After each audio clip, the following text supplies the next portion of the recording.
Hello super star smart life for Kannada people ಚಾನೆಲ್ಗೆ ನಿಮಗೆ ಸ್ವಾಗತ. ಇವತ್ತು ನಾವು ಸ್ಮಾರ್ಟ್ ವಾಚ್ಗಳ ಜಗತ್ತಿನೊಳಗೆ ಒಂದು ಡೀಪ್ ಡೈವ್ ಮಾಡೋಣ.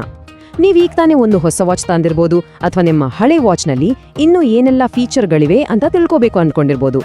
ಚಿಂತೆ ಇಲ್ಲ, ಈ ವಿಶ್ಲೇಷಣೆ ನಿಮ್ಗಾಗಿ ಮೀಸಲು. ಒಂದು ಮಾಡರ್ನ್ ಸ್ಮಾರ್ಟ್ ವಾಚ್ ಅಂದ್ರೆ ಅದು ನಿಮ್ಮ ಹೆಲ್ತ್ ಮಾನಿಟರ್, ನಿಮ್ಮ ಪರ್ಸನಲ್ ಅಸಿಸ್ಟೆಂಟ್, ನಿಮ್ಮ ಫೋನ್ಗೆ ಒಂದು ರಿಮೋಟ್, ಅಷ್ಟೇ ಯಾಕೆ ನಿಮ್ಮ ವ್ಯಾಲೆಟ್ ಕೂಡ.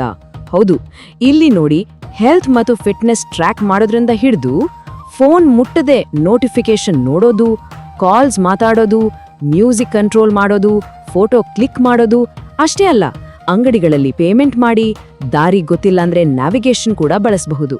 ಎಲ್ಲವೂ ಒಂದೇ ಕಡೆ. ಮೊದಲನೇ ಕೆಲಸ ಏನ್ ಗೊತ್ತಾ? ವಾಚ್ ಅನ್ನು ಫುಲ್ ಚಾರ್ಜ್ ಮಾಡಿ. ಆಮೇಲೆ ನಿಮ್ಮ ಸ್ಮಾರ್ಟ್ಫೋನ್ನಲ್ಲಿ ಆ ವಾಚ್ಗೆ ಸಂಬಂಧಪಟ್ಟ ಅಫಿಷಿಯಲ್ ಆಪ್ ಅನ್ನು ಇನ್ಸ್ಟಾಲ್ ಮಾಡ್ಕೊಳ್ಳಿ. ಮೂರನೇ ಸ್ಟೆಪ್, ಫೋನ್ನಲ್ಲಿ ಬ್ಲೂಟೂತ್ ಆನ್ ಮಾಡಿ. ಕೊನೆಯ ಹಾಗೂ ಅತಿ ಮುಖ್ಯವಾದ ಹಂತ, ಆಪಲ್ಲಿ ತೋರಿಸೋ ಹಾಗೆ ನಿಮ್ಮ ವಾಚ್ ಮತ್ತು ಫೋನನ್ನು ಒಂದಕ್ಕೊಂದು ಕನೆಕ್ಟ್ ಮಾಡಿ, ಅಂದ್ರೆ ಪೇರ್ ಮಾಡಿ. ಅಷ್ಟೇ, ಈ ಒಂದು ಸಿಂಪಲ್ ಕನೆಕ್ಷನ್ ನಿಮ್ಮ ವಾಚ್ನ ಎಲ್ಲ ಸ್ಮಾರ್ಟ್ ಫೀಚರ್ಗಳ ಬಾಗಿಲನ್ನು ತೆರೆಯುತ್ತೆ. ಇಲ್ಲಿ ನೋಡಿ, ನಮ್ಮ ಹಾರ್ಟ್ ರೇಟ್ ಅಂದ್ರೆ ಹೃದಯ ಬಡಿತ, ನಾವು ರಾತ್ರಿ ಎಷ್ಟು ಚೆನ್ನಾಗಿ ನಿದ್ದೆ ಮಾಡ್ತಿದ್ದೀವಿ, ನಮ್ಮ ರಕ್ತದಲ್ಲಿ ಆಕ್ಸಿಜನ್ ಲೆವೆಲ್ ಎಷ್ಟಿದೆ, ದಿನಕ್ಕೆ ಎಷ್ಟು ಹೆಜ್ಜೆ ನಡೀತಿದ್ದೀವಿ, ಅಷ್ಟೇ ಅಲ್ಲ, ಕೆಲವು ವಾಚ್ಗಳಲ್ಲಿ ಇಸಿಜಿ ಕೂಡ ತೆಗಿಬಹುದು. ಈ ಎಲ್ಲಾ ಸೆನ್ಸರ್ಗಳು ಸೇರಿ ನಮ್ಮ ಆರೋಗ್ಯದ ಒಂದು ಕಂಪ್ಲೀಟ್ ಚಿತ್ರಣವನ್ನೇ ಕೊಡ್ತವೆ. ಇದು ತುಂಬಾನೇ ಇಂಟ್ರೆಸ್ಟಿಂಗ್ ವಿಷಯ ಗೊತ್ತಾ? ನಾವು ಮಲ್ಗಿದ್ದಾಗ ವಾಚ್ಗೆ ಹೇಗೆ ಗೊತ್ತಾಗುತ್ತೆ ನಾವು ಯಾವ ತರದ ನಿದ್ದೆಯಲ್ಲಿದ್ದೀವಿ ಅಂತ? ನೋಡಿ, ವಾಚ್ನಲ್ಲಿರೋ ಆಕ್ಸೆಲರೋಮೀಟರ್ ಅನ್ನೋ ಸೆನ್ಸರ್ ನಮ್ಮ ಚಲನವಲನವನ್ನು ಗಮನಿಸುತ್ತೆ. ಹಾರ್ಟ್ ರೇಟ್ ಮಾನಿಟರ್ ನಮ್ಮ ಹೃದಯ ಬಡಿತದ ವೇಗವನ್ನು ಅಳೆಯುತ್ತೆ. ಇವೆರಡರ ಮಾಹಿತಿಯನ್ನ ಬಳಸಿ ವಾಚ್ ನಾವು ಲೈಟ್, ಡೀಪ್ ಅಥವಾ ರೆಮ್ ನಿದ್ರೆಯಲ್ಲಿದ್ದೀವ ಅಂತ ಪತ್ತೆ ಮಾಡಿ ನಮ್ಮ ನಿದ್ದೆಯ ಕ್ವಾಲಿಟಿ ಹೇಗಿತ್ತು ಅಂತ ರಿಪೋರ್ಟ್ ಕೊಡುತ್ತೆ. ಅದ್ಭುತ ಅಲ್ವಾ?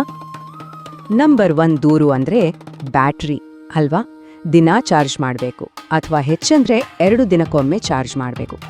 ಯಾಕೆ ಇಷ್ಟು ಚಿಕ್ಕ ಸಾಧನಕ್ಕೆ ಬ್ಯಾಟರಿ ಬಾಳಿಕೆ ಇಷ್ಟೊಂದು ದೊಡ್ಡ ಚಾಲೆಂಜ್ ಆಗಿದೆ? ಈ ಚಿತ್ರವನ್ನೊಮ್ಮೆ ನೋಡಿ. ಅಬ್ಬಾ, ಎಷ್ಟು ಪುಟ್ಟ ಬ್ಯಾಟರಿ ಅಲ್ವಾ ಇದು! ಇದರ ಸೈಜು ಸಾಮಾನ್ಯವಾಗಿ 300 ರಿಂದ 500 mAh ಅಷ್ಟೇ. ಹೋಲಿಕೆ ಮಾಡೋದಾದ್ರೆ ನಮ್ಮ ಫೋನ್ ಬ್ಯಾಟರಿ 4000-5000 mAh ಇರುತ್ತೆ. ಆದರೆ ಈ ಪುಟ್ಟ ಬ್ಯಾಟರಿ, ದೊಡ್ಡ ಡಿಸ್ಪ್ಲೇ, 24/7 ಸೆನ್ಸರ್ಗಳು, ನೋಟಿಫಿಕೇಶನ್ಸ್ಗಳು, ಹೀಗೆ ಎಷ್ಟೆಲ್ಲ ಕೆಲಸಗಳನ್ನ ನಿಭಾಯಿಸಬೇಕು. ಅದಕ್ಕೇನೆ ಹೆಚ್ಚು ಫೀಚರ್ಗಳಿರೋ ವಾಚ್ಗಳ ಬ್ಯಾಟರಿ ಬೇಗ ಖಾಲಿಯಾಗುತ್ತೆ. ಬ್ಯಾಟರಿ ಅಷ್ಟೇ ಅಲ್ಲ, ಇನ್ನೂ ಕೆಲವು ತಲೆನೋವಿಗಿವೆ. ಕೆಲವೊಮ್ಮೆ ಬ್ಲೂಟೂತ್ ಪದೇ ಪದೇ ಕಟ್ ಆಗುತ್ತೆ. ಅದಕ್ಕೆ ಕಾರಣ ಬೇರೆ ಡಿವೈಸ್ಗಳ ಇಂಟರ್ಫಿಯರೆನ್ಸ್ ಆಗಿರ್ಬೋದು. ಇನ್ನು ಕೆಲವರಿಗೆ ಚರ್ಮದ ಮೇಲೆ ಅಲರ್ಜಿ ಆಗುತ್ತೆ, ಯಾಕಂದ್ರೆ ಬ್ಯಾಂಡ್ ಕೆಳಗೆ ಬೆವರು, ನೀರು ಸೇರ್ಕೊಂಡು ಕಿರಿಕಿರಿ ಉಂಟು ಮಾಡುತ್ತೆ. ಕೊನೆಯದಾಗಿ, ವಾಚ್ ಸರಿಯಾಗಿ ವರ್ಕೌಟ್ ಟ್ರ್ಯಾಕ್ ಮಾಡ್ತಾ ಇಲ್ಲ ಅಂದ್ರೆ ಅದರ ಹಿಂದಿರೋ ಸೆನ್ಸರ್ಗಳು ಕೊಳೆಯಾಗಿರ್ಬೋದು, ಅಥವಾ ನೀವು ವಾಚನ್ನ ತುಂಬಾ ಲೂಸಾಗಿ ಹಾಕೊಂಡಿರಬಹುದು. ಸಮಸ್ಯೆಗಳ ಬಗ್ಗೆ ಮಾತಾಡಿದ್ದು ಸಾಕು, ಈಗ ಅದಕ್ಕೆ ಪರಿಹಾರ ಏನು ಅಂತ ನೋಡೋಣ ಬನ್ನಿ. ಈ ಸಣ್ಣ ಪುಟ್ಟ ಕಿರಿಕಿರಿಗಳನ್ನು ಹೇಗೆ ಸರಿಪಡಿಸಿಕೊಂಡು ನಿಮ್ಮ ಸ್ಮಾರ್ಟ್ ವಾಚ್ ಅನುಭವವನ್ನು ಇನ್ನಷ್ಟು ಸೂಪರ್ ಆಗಿ ಮಾಡ್ಕೊಳ್ಬಹುದು. ಇಲ್ಲಿದೆ ಕೆಲವು ಪ್ರೋ ಟಿಪ್ಸ್. ಮೊದಲ 5 ಟಿಪ್ಸ್ ನೇರವಾಗಿ ಬ್ಯಾಟರಿ ಉಳಿಸೋಕೆ ಸಂಬಂಧಿಸಿದ್ದು. 1. Screen brightness. ಇದನ್ನ ಸ್ವಲ್ಪ ಕಮ್ಮಿ ಇಡಿ, ಯಾಕಂದ್ರೆ ಡಿಸ್ಪ್ಲೇನೇ ಅತಿ ಹೆಚ್ಚು ಬ್ಯಾಟರಿ ಕುಡಿಯೋದು. 2.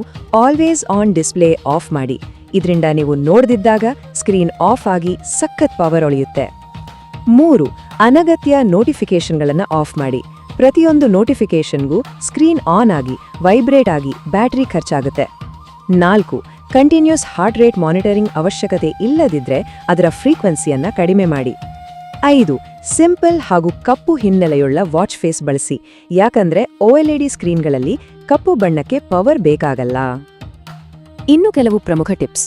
6ನೇದು, ಸಾಫ್ಟ್ವೇರ್ ಅಪ್ಡೇಟ್ ಬಂದಾಗ ತಪ್ಪದೇ ಇನ್ಸ್ಟಾಲ್ ಮಾಡಿ. ಕಂಪನಿಗಳು ಬಗ್ ಫಿಕ್ಸ್ ಮಾಡಿ ಬ್ಯಾಟರಿ ಲೈಫ್ ಇಂಪ್ರೂವ್ ಮಾಡ್ತಾನೆ ಇರ್ತಾರೆ. 7. ನಿಮ್ಮ ವಾಚ್ ಮತ್ತು ಅದರ ಹಿಂದಿರೋ ಸೆನ್ಸರ್ಗಳನ್ನ ನಿಯಮಿತವಾಗಿ ಒಂದು ಮೆತ್ತನೆಯ ಬಟ್ಟೆಯಿಂದ ಕ್ಲೀನ್ ಮಾಡಿ. ಇದರಿಂದ ರೀಡಿಂಗ್ಸ್ ಕರೆಕ್ಟ್ ಆಗಿ ಬರುತ್ತೆ. 8. ವಾಚ್ ಅನ್ನ ಸರಿಯಾಗಿ ಧರಿಸಿ. ತುಂಬಾ ಟೈಟ್ ಆಗ್ಬಾರ್ದು, ತುಂಬಾ ಲೂಸ್ ಕೂಡ ಆಗ್ಬಾರ್ದು. 9. 100% ಚಾರ್ಜ್ ಆದ ತಕ್ಷಣ ತೆಗೆಯಿರಿ. ರಾತ್ರಿ ಇಡೀ ಚಾರ್ಜ್ಗೆ ಹಾಕಿ ಬಿಡಬೇಡಿ. ಇದು ಬ್ಯಾಟರಿ ಆರೋಗ್ಯಕ್ಕೆ ಒಳ್ಳೆಯದು. 10. ಆಗಾಗ ವಾಚ್ ತೆಗೆದು ನಿಮ್ಮ ಮಣಿಕಟ್ಟಿಗೆ ಸ್ವಲ್ಪ ಬ್ರೇಕ್ ಕೊಡಿ. ಇದರಿಂದ ಚರ್ಮಕ್ಕೆ ಗಾಳಿ ಆಡಿ ಸ್ಕಿನ್ ಇರಿಟೇಷನ್ ತಪ್ಪುತ್ತೆ.